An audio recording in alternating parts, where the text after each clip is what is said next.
Hey, it's NPR's Book of the Day. I'm Andrew Limbong.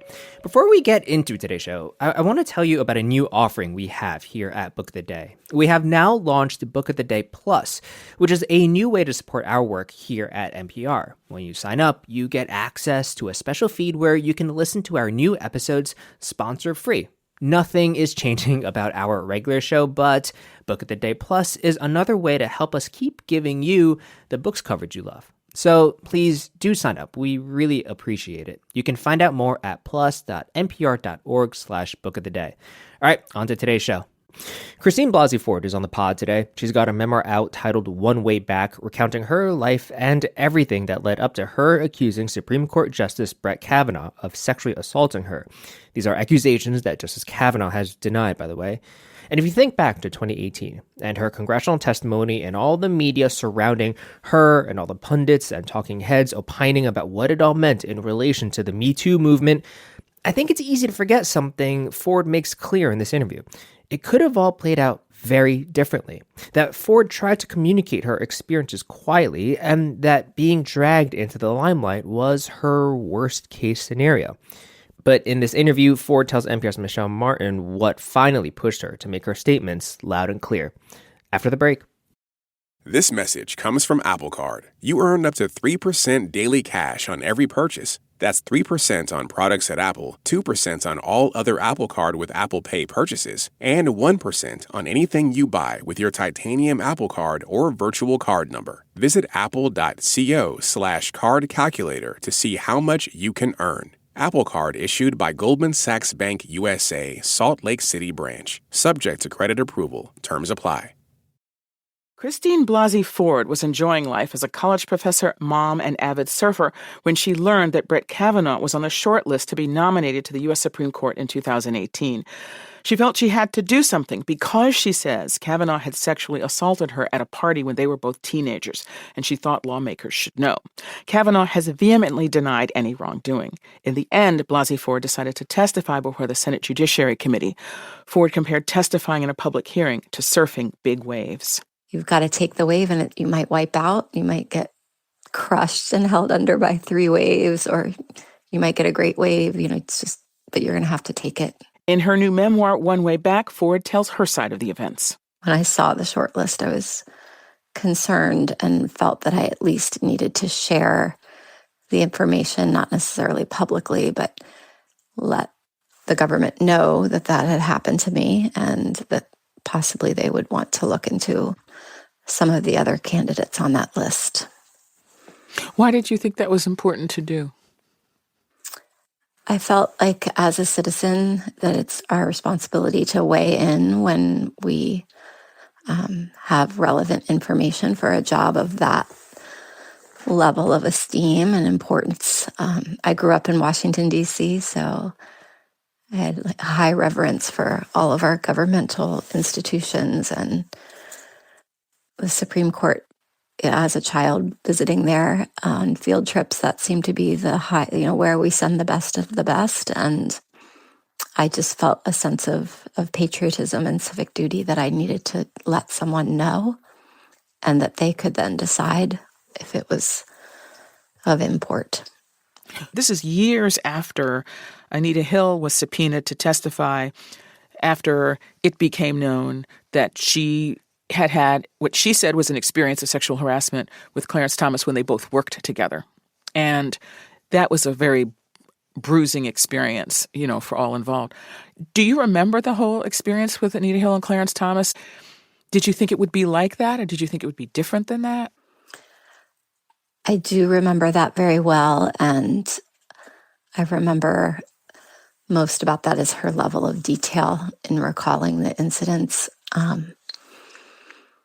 I was hoping that it was not going to be similar. I was very scared of the idea of sitting in front of the Senate, and was hoping that there was some other way that it could play out where I could share the information with the senators without having to sit in Washington, D.C. with them in that big room where she sat.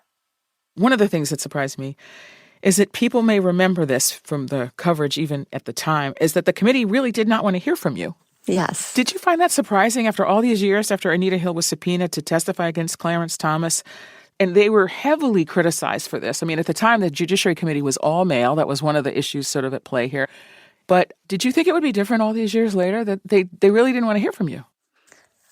I did overestimate how interested they would be in this information. I really thought that it was important for them to know and that they would want to know. And I viewed myself as helpful, like that I was trying to be helpful to them. And apparently that was not how they necessarily viewed it.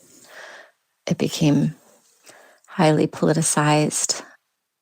When a decision was made and then it was clear that you were then going to testify, can you even sort of describe what it was like to be in the middle of that? I was still ambivalent about speaking publicly in front of the Senate. I wanted to meet with them privately. And I wrote a letter saying that I felt that was the best thing to do for his family and for my family, and would reduce sort of the amount of attention and the circus around it, and as well as the threats to both families. So that was my preference, but it didn't happen that way. They wanted to have an open hearing.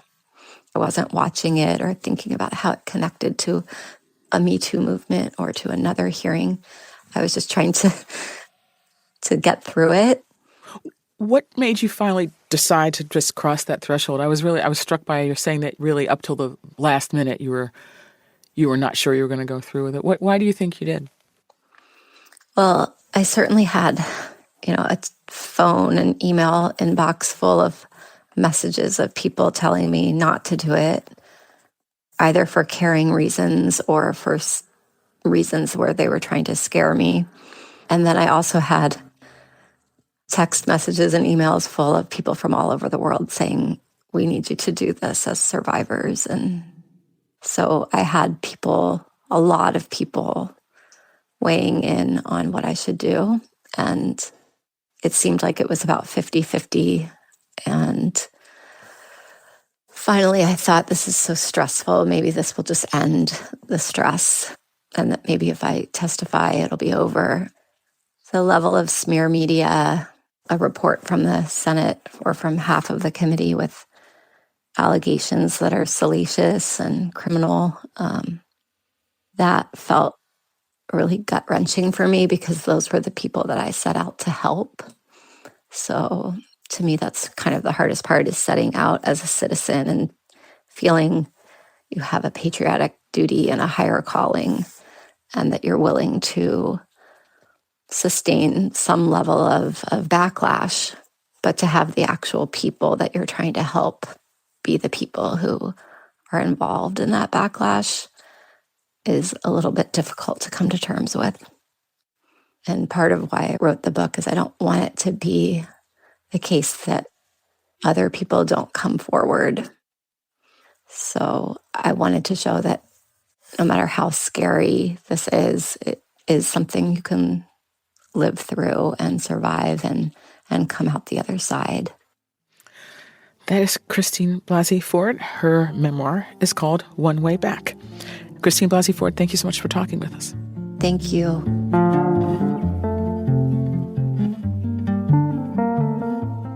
We have reached out to Justice Kavanaugh for comment, but we have not gotten a response. The past is shrouded in mystery. To understand it, you have to get up close. Something happened to our collective psyche after the atom bomb. On NPR's Throughline, we reopen stories from the past to find clues to the present. Find Throughline wherever you get your podcasts.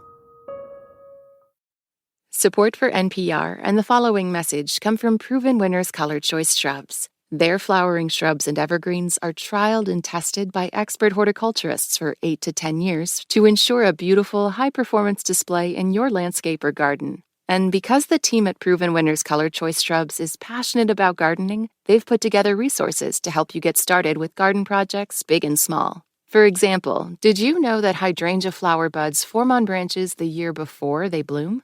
With guides like Hydrangeas Demystified, you can learn from the experts and get your questions answered on hydrangea pruning, watering, reblooming, and more. Proven Winners Color Choice shrubs are available in the distinctive white containers at garden centers nationwide, including over 50 varieties of hydrangeas. Learn more at provenwinnerscolorchoice.com/NPR. This message comes from Charles Schwab. When it comes to managing your wealth, Schwab gives you more choices, like full-service wealth management and advice when you need it. You can also invest on your own and trade on Think or Swim. Visit schwab.com to learn more.